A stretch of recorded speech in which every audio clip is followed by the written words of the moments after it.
Aye. Hello, Madam Chairwoman, Kruger and Weinstein, and members of the Public Protection Committee. My name is Manuel Vilar. I'm a 37-year veteran, New York State Park Police Sergeant, and founding president of the Police Benevolent Association of New York State. New York State parks, by their very nature, are geographically challenging and beautiful places. They're also very dangerous places because of those geographic challenges.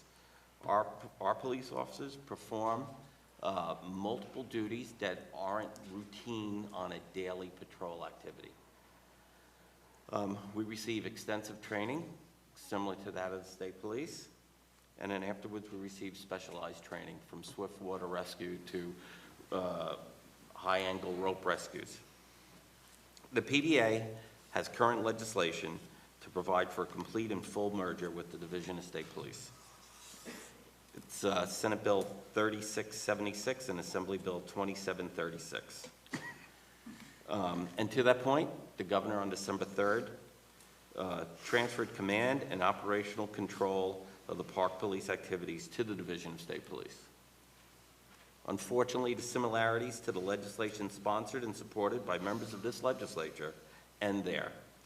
The governor's takeover plan presented to the PBA is different in the sense that it's just considerably more complicated than just simply changing the age requirements.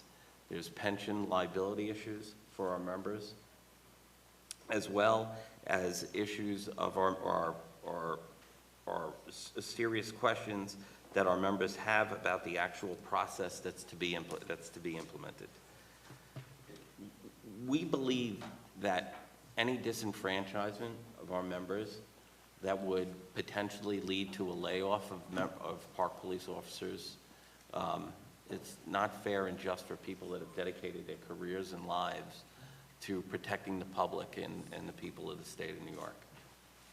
They have families, they have mortgages, they have kids. They're hard-working, dedicated individuals, just like everybody here on this table. Yeah, I just, it's from the heart.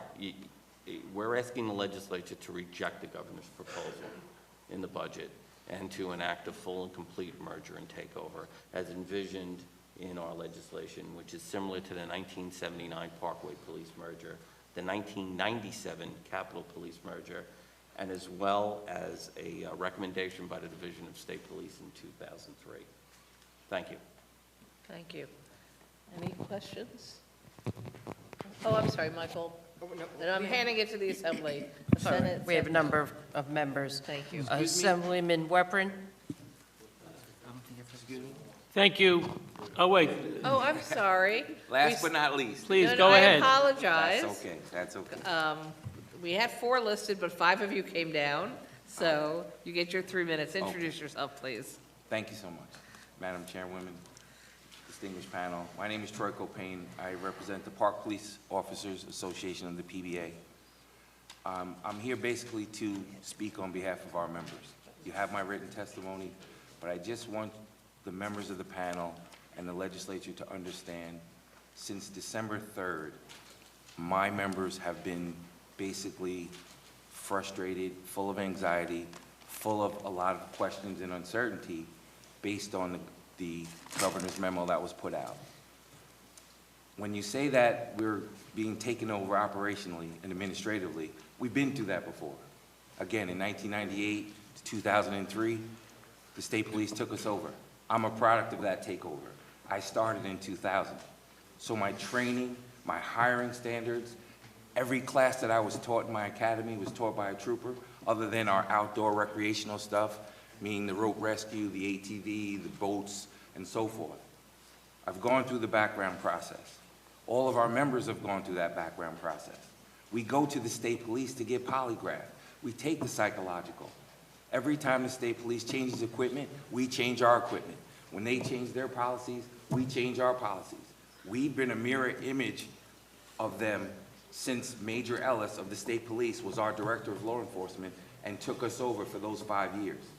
So in 2003, when the state gave us back to OPR, they recommended 2 things. One was a full and complete merger. The second was, if OPR was going to keep us, continue down that path. that they established. Start an IAB division, a detective division, a chain of command, and we've done all of those things. So now this announcement comes out and it says, we're being taken over again. But now there's a different path for us. It's, well, if you want to become one of us, you have to now go through all of these processes all over again. So for my 20 years as a state police officer under Parks, I now have to be treated like I'm a new hire. I have to take a poly, a background, a psych, an age-adjusted medical and physical. I have to go through a possible residential academy once again, which I already did 6 months, a 6-month academy 20 years ago, for another 5 to 12 weeks. I understand there's policy changes that we may have to get updated on and a few different things here and there. But to go through that entire process again, to me is disrespectful for my 20 years of law enforcement service. So my members are frustrated because not knowing what's going to happen to us if we don't go through this subjective process that they may put us through, we don't know if the park police are going to remain. Even the superintendent said today, when he was asked, well, what happens to the remaining park police officers? He said he doesn't know. So that means that we could be sent anywhere across the state, we could be eliminated, we could lose our law enforcement jobs that we raised our hands and said we swore an oath to the residents and the visitors of the state of New York. It's unacceptable to us. All we're asking for is let us know what this is about. There are some of my members that want to transition over. The younger guys are chomping at the bit. But you know what? There's some of us that are established in our homes and our families and where we've worked for 10, 15, 20 years. And we're saying, if we can't all go over, then what's going to happen to us? And what are some of the securities that they're offering us that we'll be able to finish out our careers in the places that we live and where we work? And we're not getting those answers at all. Thank you. So we're here to obviously ask for your assistance and support in us getting those answers, or support our merger bill and let us all go over and continue doing what we've sworn an oath to do. Thank you. A few quick questions, just for clarity. Troy, can you just want to make sure I'm clear. So you said there's a December 3rd memo that there needed to be clarification around the takeover, and I'm just making sure I'm understanding the impact of that memo and the actual naming of that memo. I attached it with my testimony, so you should have that. It was basically sent from the governor's office, stating that the state police is now administratively and operationally taking control of the state park police. And then it goes to say towards the end of it that, that, you know, some members may be able to transition over, others may remain with the park police until they age out, or other things become available. And that's, again, the unknown that we're still trying to find out, sir. I appreciate it. Thank you for that clarity. To President Powers.